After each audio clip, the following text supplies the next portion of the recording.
Welcome to class, everyone. Let's just jump right into it. If you joined this explainer hoping to, magically bend people to your will, well, you might be in the wrong lecture hall.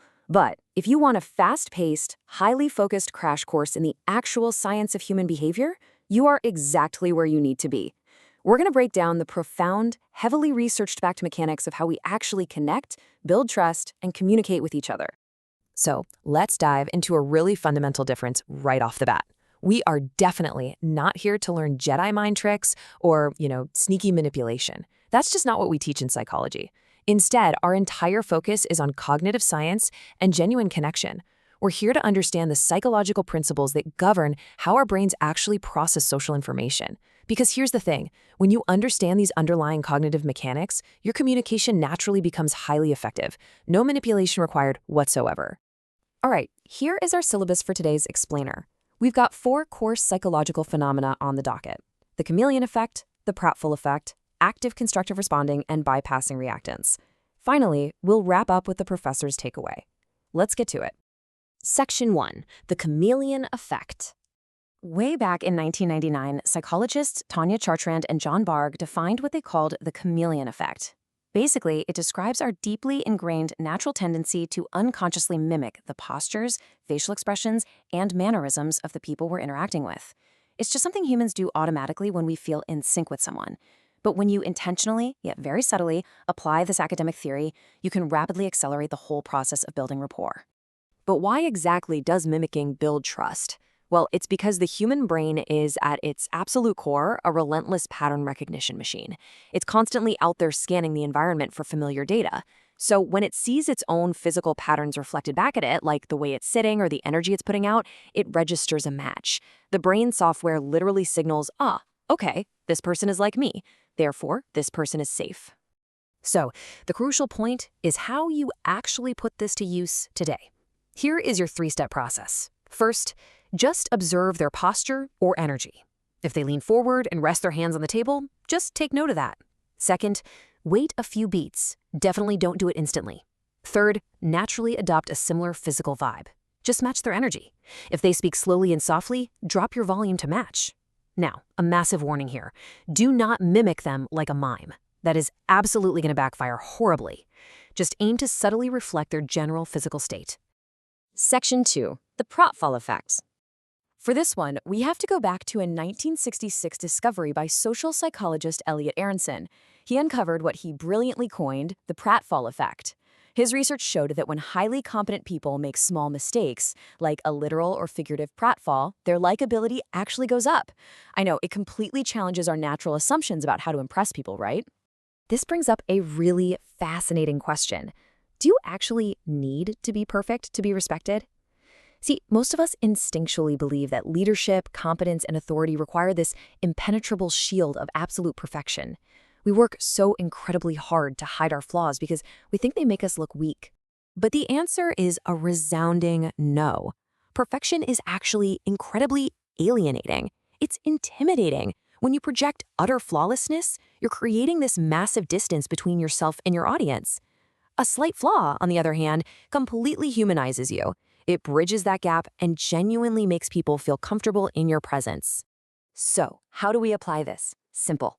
Stop hiding your minor blunders. If you spill a drop of coffee on your notes before a big presentation, laugh it off, point it out. Or if you're asked a tough question and you totally draw a blank, just say, that is a fantastic question. Frankly, I don't know the answer right now, but I will absolutely find out for you. Owning your humanity, rather than trying to constantly cover it up, actually projects deep, unshakable confidence. Section 3, Active Constructive Responding. If you ask most people when the absolute deepest relationship bonds are formed, they'll usually say it's in the trenches, right? When we support each other through hardship. But research from psychologist Shelley Gable reveals something super fascinating. She discovered that how you respond to someone's good news is actually a far stronger predictor of relationship quality. Think about it. Supporting people through the bad times is kind of expected, but how you handle their wins? That is where the real connection happens. When someone shares a win with you, let's say they just got a promotion, there are 4 typical ways we tend to respond. First, there's passive destructive, which is basically just changing the subject. They say, I got a promotion, and you go, cool, what's for dinner? Yikes. Then there's active destructive, where you immediately find the negative. Wow, are you sure you can handle the extra hours? Third is passive constructive, which is just mild, boring support, like, oh, that's nice, good job. But the golden ticket is the fourth one, active constructive. This is enthusiastic, fully engaged support. So the crucial takeaway here is to use active constructive responding explicitly. When a colleague or partner shares a win, literally stop whatever you're doing. Match their excitement. Give them a response like, that is incredible. Tell me exactly how your boss broke the news to you. By asking detailed, eager follow-up questions, you're inviting them to relive that positive experience. Honestly, it is one of the most powerful psychological bonds you can possibly build with another human being. Section 4. Bypassing reactance. To really understand pushback, we have to look at something called psychological reactance. Think of this as the brain's internal alarm system.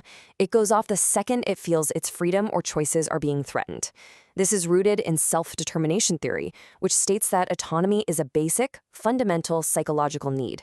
So if you tell a grown adult exactly what they must do, their immediate gut instinct is to dig their heels in and push back. And that happens even if your advice is 100% correct. To bypass this alarm system, use this incredibly effective communication strategy. Instead of giving a strict directive like, you need to finish this report by Friday, try offering bounded choices. Say something like, hey, we need the data this week. Would you prefer to tackle the report on Thursday afternoon or Friday morning? You see what happened there? You maintain the necessary boundary, the report still gets done, but you've preserved their autonomy by giving them a choice in how it happens. You bypass the alarm system completely. Section 5. The professor's takeaway. So, you now have 4 highly effective science-backed tools for human connection. But listen closely, because the absolute foundation of all these principles is genuine curiosity.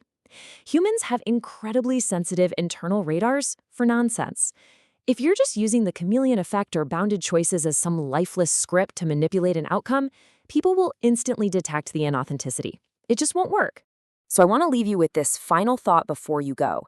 Ask yourself, are you just running a script, or are you actually trying to genuinely connect? If your real goal is to understand and build a solid relationship, these cognitive principles aren't tricks at all. They're just the tools that help remove friction from your everyday interactions. Keep that genuine curiosity alive, and you will absolutely master the science of human connection. Class dismissed.